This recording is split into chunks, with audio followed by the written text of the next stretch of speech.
Mesdames et messieurs, bienvenue dans ce nouveau numéro de 100% orientation. Nous vous le disons régulièrement, c'est toujours un plaisir de vous avoir en notre compagnie. Et dans le cadre de ce nouveau numéro de 100% orientation, nous allons parler du génie mécanique et spécialement l'option maintenance et après-vente automobile. Et à notre compagnie ce jour, nous sommes avec Monsieur Takam Joseph. Alors Monsieur Takam Joseph, bonjour. Bonjour madame. Merci d'avoir accepté notre invitation pour 100% orientation. Merci, le plaisir pour moi est de vous recevoir dans notre institut. Voilà, nous rappelons que M. Takam Joseph est spécialiste dans son domaine, notamment le génie mécanique, et nous allons lui laisser le soin de se présenter.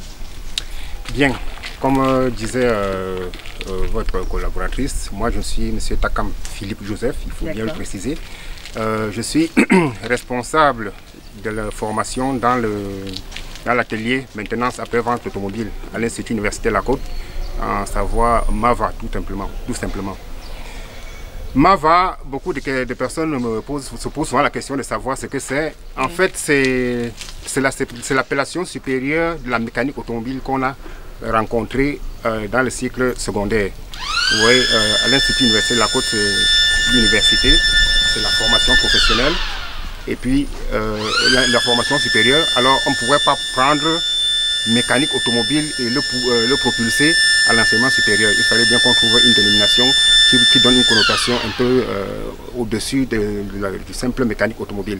C'est pour cette raison qu'on l'a baptisé MAVA, qui veut dire maintenance après-vente automobile. Alors quand on reste simplement sur l'expression maintenance et après-vente automobile, on a l'impression que c'est clair.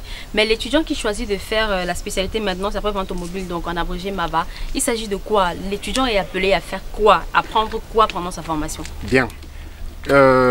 Maintenance après-vente automobile. Notre objectif en fait c'est de former l'étudiant qui vient du secondaire et qui aspire à devenir d'abord dans un premier temps un mécanicien de maintenance et dans un temps futur devenir un ingénieur en conception et en développement des programmes mécaniques.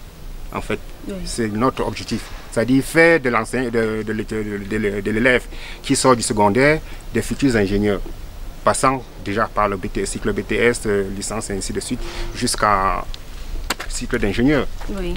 Et maintenant, pendant la formation, est-ce que la formation n'est que manuelle?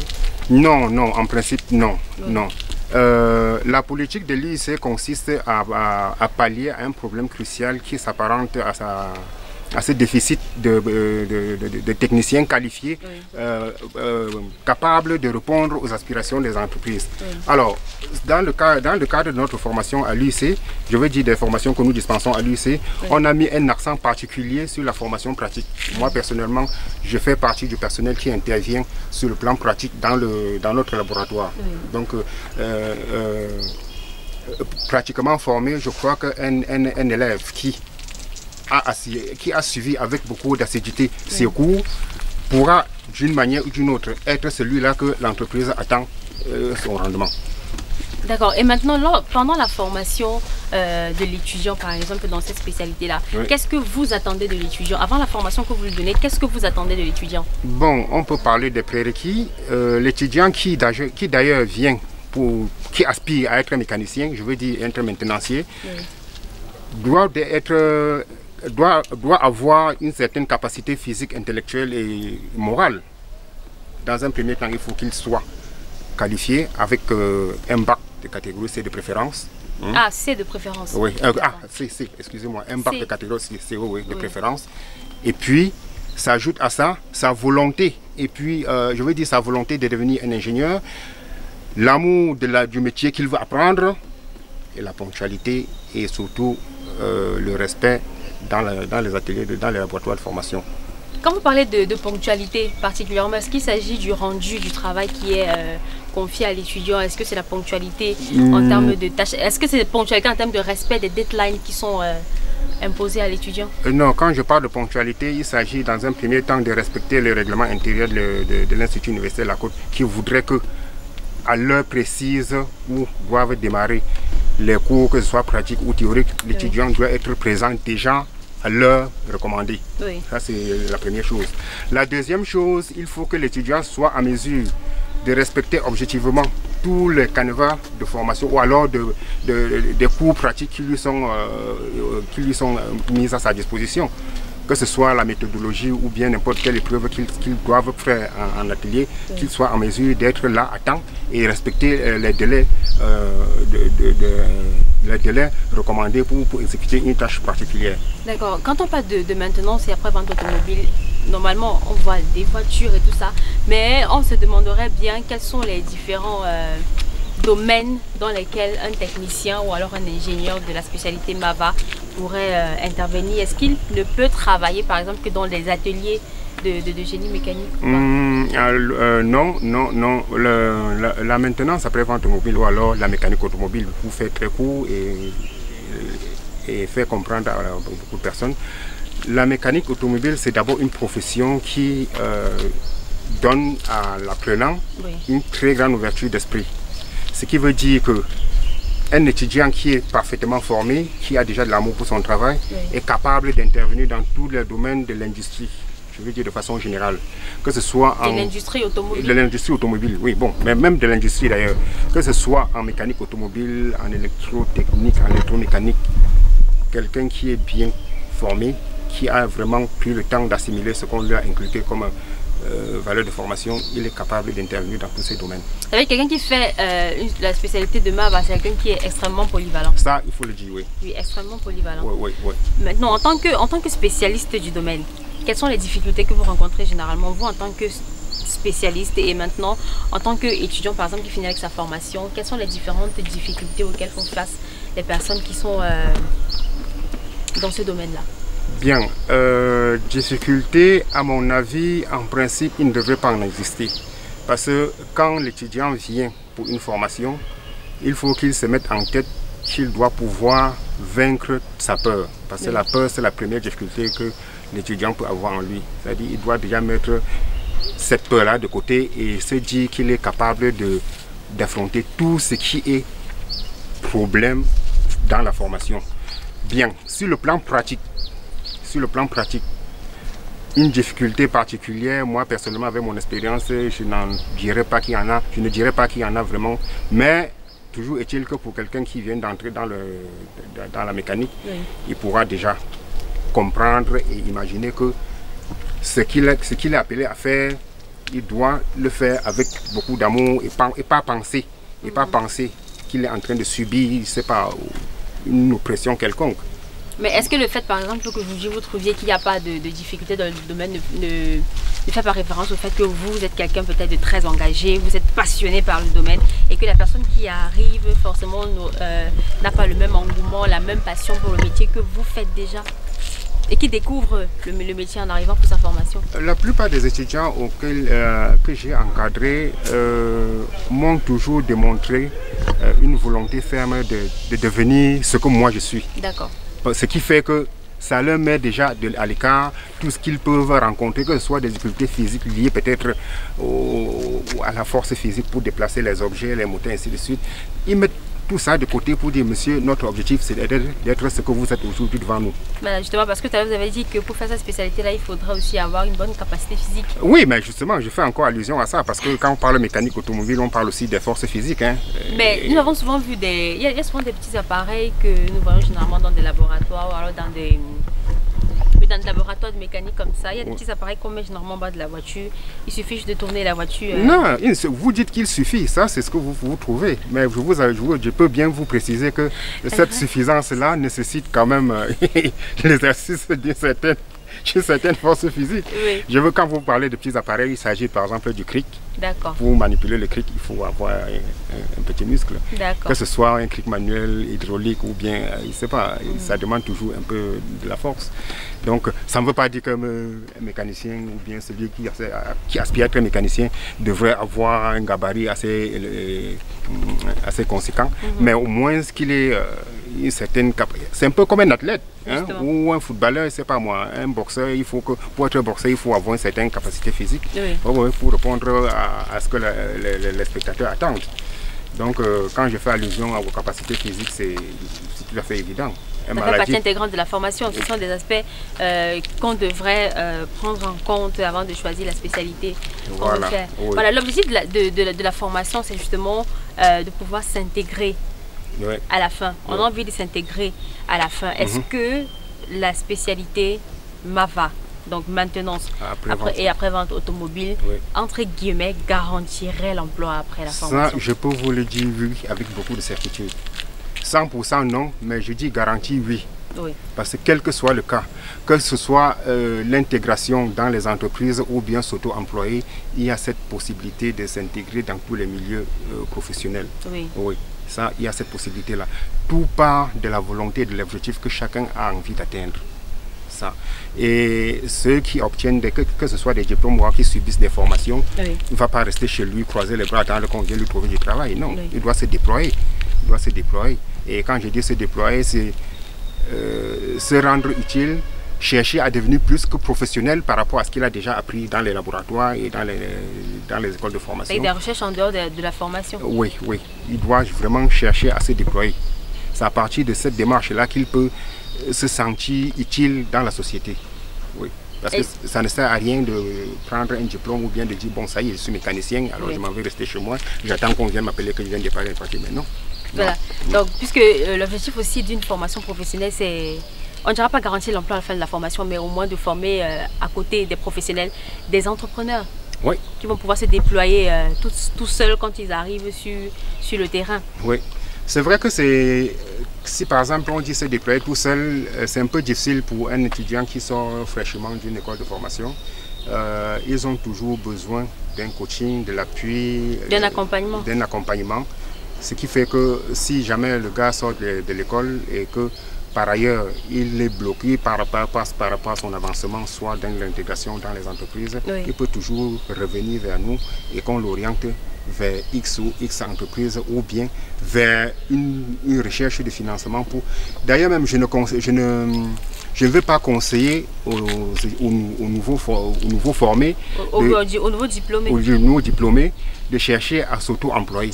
Parce que malgré tout ce que nous faisons comme formation pratique, il y a toujours un petit manquement dans le domaine de la mécanique. Ce qui fait qu'il y a toujours à affronter ces réalités-là avant de pouvoir prendre les responsabilités de se mettre pour soi-même. Parce que se mettre pour soi-même, c'est une grosse responsabilité qu'il faut assumer. Donc il est préférable, après une formation comme celle-ci, de rester dans l'apprentissage, si on peut dire entre guillemets. Quand je dis apprentissage, ça veut dire qu'il serait préférable pour lui peut-être d'intégrer une entreprise au sein de laquelle il va encore apprendre. Il peut se faire encadrer davantage en ce moment-là. Il va rencontrer vraiment ce qu'on appelle difficulté du métier. Justement. C'est-à-dire, j'ai pris par exemple un véhicule, j'ai la responsabilité de la remettre en marche, quel que soit le cas. Voilà. Et le fait par exemple de faire un faux diagnostic, le fait peut-être de donner rendez-vous à un client qui arrive et qui se rend compte par exemple que le véhicule n'est pas prêt au moment où c'était prévu. Ça, ce sont vraiment des réalités que lui ne connaît pas qu'il est en formation pendant son cursus. Oui, justement, parce que pendant sa période de formation, il se focalise uniquement à vouloir connaître à faire. Maintenant, il y a le côté managérial qu'il faut mettre en évidence. Ça dit quoi? Je reçois quelqu'un qui se plaint de sa voiture, ça me fait ci, ça me fait ça. Je prends la responsabilité de dire, ça y est, je vais faire ci, je vais faire ça. Vous allez investir tant dedans. Si au bout de tout ça, il y a échec, vous comprenez que le gars, il est buté. Ce qui fait que le gars, quand il sort de l'école, de nos laboratoires, il est important pour lui, soit de s'arrimer derrière des entreprises. Ça existe, ça ne manque pas. On va me dire que ce n'est pas facile de trouver, mais c'est possible. Ça existe. Prendre le temps d'affronter ces difficultés-là et devenir professionnel et autonome. Ça, c'est très important. Vous faites quand même partie des rares personnes qui conseillent aux diplômés d'aller intégrer les entreprises avant d'aller à leur Oui, je le dis en connaissance de cause. Pourquoi? Parce que dans les entreprises, quand je dis entreprise, je ne veux pas seulement chercher les grosses firmes. Je peux parler par exemple d'un garage de la place qui travaille déjà. Il est important pour l'étudiant de faire face à cette difficulté-là, c'est-à-dire être là, lui connaît le travail, mais il ne connaît pas ce côté professionnel qu'il faut mettre en pratique pour répondre aux attentes de la personne qui est en face de toi, qui voudrait que tu lui rendes satisfaction. Alors, chemin faisant, 1 an, 2 ans après le temps de passer ce petit canevas-là, il va comprendre ce que veut dire prendre en main le soin de remettre en état. Le fait d'avoir la responsabilité d'un véhicule qui lui a été confié, voilà, avec tous les risques et avec toutes les conséquences. Parce que ça comporte, oui, justement. Oui, vraiment, parce que vraiment sorti de l'école et devenu garagiste, ça y est, je suis garagiste, j'ai été formé par... C'est très prématuré.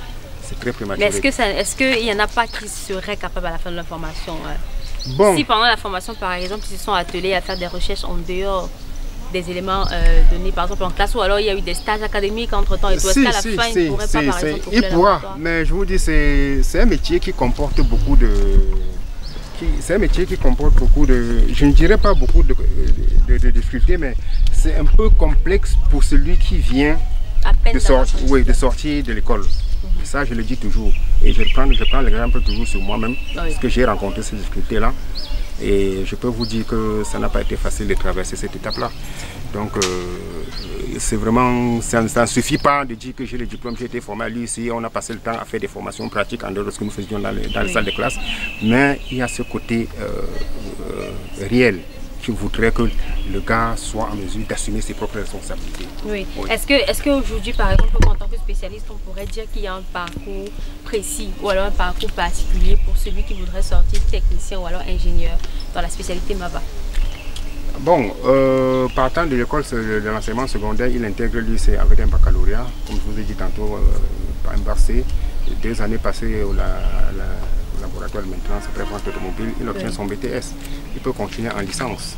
Et après la licence... Licence professionnelle d'1 an. Oui. Et après ça, il peut aller jusqu'au cycle d'ingénieur. C'est-à-dire en dehors de ce qu'il a appris comme maintenance après-vente automobile, mécanique de réparation, ainsi de suite, il peut devenir soit ingénieur en électromécanique,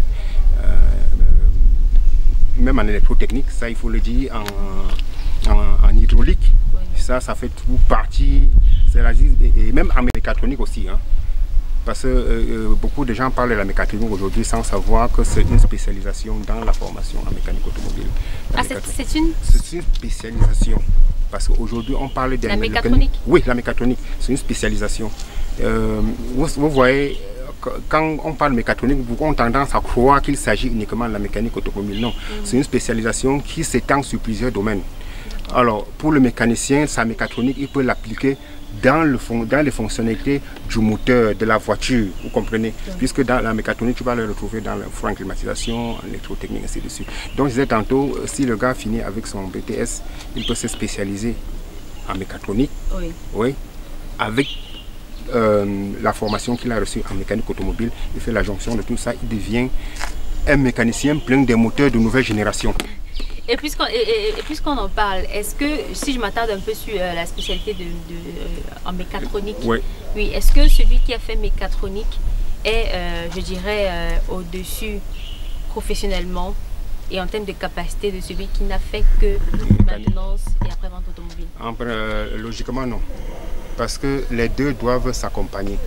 Tu ne pourras pas être un bon mécatronicien si tu ne connais pas le principe de base de fonctionnement de la mécanique. Parce que quand on dit mécatronique, c'est la gestion informatique de la mécanique. C'est pour ça qu'on entend parler de mécatronique. Et nous sommes déjà en train de parvenir à la fin de cette émission. Nous rappelons, mesdames et messieurs, que nous sommes sur 100% orientation. Et aujourd'hui, nous avons choisi de parler du génie mécanique et spécialement la spécialité maintenance et après-vente automobile, en abrégé MAVA. Et ce jour, nous avons reçu monsieur Joseph Takam, monsieur Joseph Philippe Takam, qui est responsable du laboratoire mécanique automobile et électromécanique à l'Institut universitaire de la Côte. On va se séparer dans quelques minutes, mais j'aimerais que vous regardiez la caméra et que vous dites, j'aimerais que vous passiez un message à nos différents apprenants et que vous leur disiez pourquoi ils doivent choisir la spécialité maintenant. Absolument, pourquoi est-ce qu'ils doivent choisir cette formation? Ben absolument, bon peut-être c'est un peu trop serré quand on dit absolument. Des passionnés. Oui, pour les passionnés de la mécanique. Bien, je conseillerais vraiment à tous ceux qui voudraient s'investir dans la mécanique de le faire sans hésitation. Parce que c'est un métier qui vous ouvre des portes que vous ne pouvez pas imaginer. Je veux bien dire des portes à travers le monde. Nous ne sommes pas, ça ne se limite pas à l'UICI, ça ne se limite pas à Douala, ça ne se limite pas au Cameroun. La mécanique automobile, c'est un domaine très vaste. Donc, il suffit de rêver et de nourrir son rêve.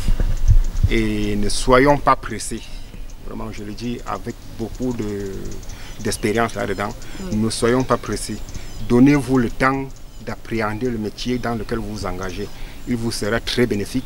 Il vous apportera tout ce dont vous avez besoin. Mettez-y de l'honnêteté et surtout du professionnalisme et vous verrez bien que vous ne vous êtes pas désorienté. Vraiment, la mécanique, c'est un domaine qui intervient dans tous les secteurs de la vie quotidienne de l'homme sur Terre. Je dis bien dans tous les domaines de la vie quotidienne de l'homme sur Terre. En fait, voilà ce que c'est que la mécanique automobile. Monsieur Takam, Joseph, c'était un réel plaisir pour nous de parler de génie mécanique avec vous sur ce plateau concernant spécialement la spécialité MAVA. Maintenant, c'est après-vente automobile. Merci d'avoir accepté notre invitation. Merci madame, le plaisir était pour moi de dire aux futurs ingénieurs de s'investir vraiment, qu'ils ne soient pas pressés et qu'ils apprennent vraiment que la mécanique c'est un domaine qui peut vous amener aussi loin possible qu'ils le rêvent. Voilà. Vraiment, je vous remercie beaucoup. Mesdames et messieurs, dans le cadre de 100% orientation numéro de ce jour, nous avons parlé du génie mécanique et spécialement de la spécialité maintenance et après-vente automobile, notamment MAVA. Rêvez, nourrissez votre rêve, soyez honnête, mettez-y du professionnalisme. Nous nous adressons ainsi à tous les passionnés de la mécanique, de la mécatronique et, comme vous l'avez dit justement, du génie mécanique. Voilà, on se retrouve lors d'une prochaine édition de 100% orientation. D'ici là, portez-vous très bien.